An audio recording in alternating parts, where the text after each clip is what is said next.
Gojo Satoru is the strongest Jujutsu sorcerer. The fierce final battle between him and Sukuna continues to escalate. Sukuna, who's now been crowned the King of Curses, has now reached the point in the final battle where he's created the upper hand against Gojo by not only summoning one Shikigami, but two. The Shikigamis have pretty much created a situation where now it's a 3-on-1. So the outcome of the strongest battle pretty much holds the fate of Megumi Fushiguro in the balance. Chapter 233 shows us that Gojo has every intent with settling the battle with Sukuna and the two Shikigamis with his final technique, the unlimited hollow technique. As of right now, Kenjaku and Sukuna are apparently working together, but for how long we don't really know.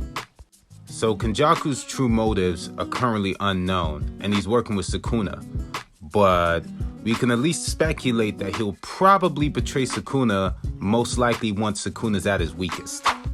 So it turns out that Yuta actually wants to join the fight along with Rika. So in this situation, it would be like, Yuta, Rika, and Gojo versus Sukuna and his two Shikigamis. So it'd be a 3-on-3. Regardless of everybody's thoughts and ideas of trying to go out and actually help Gojo, it is pretty funny because it is mentioned that Sukuna probably has an ace up his sleeve. And to tell you the truth, I think he definitely does. Fun fact, it was actually mentioned in the chapter that, this is Gojo's battle and, it wouldn't be right if they jumped in. But that's interesting because we all know that Jujutsu Kaisen isn't new to jumping in any capacity. Moving on. So the current fight is a 3v1, right? With pretty much, it's 2v1 as, the Shikigamis are going against Gojo, but Sukuna's out there lurking in the shadows. So Sukuna's pretty much using the Shikigamis to keep Gojo busy, so at least he doesn't have an opening to use Hollow Purple. But I mean, the thing is that it's a little problematic now because Agito has the ability to heal, so if he heals Sukuna, that's a problem. So with Sukuna all beat up and whatnot, he's pretty much fully aware of the danger that poses if Gojo hits him with a Hollow Purple. I mean, the last time he took a hit from Hollow Purple, got his arms. But I mean, if he gets hit by it this time, it'll probably be fatal. But Gojo's not trying to kill Sukuna, he's trying to incapacitate him because we all know he's got to save Megumi. So Sukuna pretty much continues to antagonize Mahoraga, right? And Mahoraga pretty much takes the gloves off. Not even gonna lie, I'm pretty sure Mahoraga used this mantle. Gojo loses a whole arm. Probably the worst situation he could actually be in.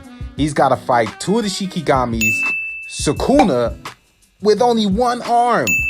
So Sukuna takes advantage and manages to land a hit on Gojo, right? Enough to the point where it sends him flying into Agito. This was probably the coldest moment in the chapter. Gojo actually sits there and says to Agito, you know what? I don't think you really fit in here. You gotta go. Gojo hits Agito with a maximum output blue and one-shots him. This dude is done, KO, he's out. Gojo continues to show us why he is literally the peak of strength in Jujutsu Kaisen. Wrapping up. Gojo is the kind of guy who says he's gonna do something and then actually does it. This guy is literally the coldest character, and I'm not gonna lie, I'm loving every minute of it.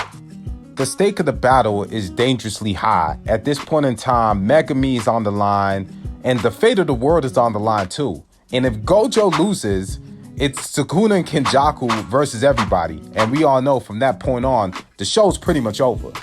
But I mean, I feel like Gojo's definitely having the time of his life, and he's actually satisfying that sense of loneliness that he actually has inside. I think Gojo's gonna win.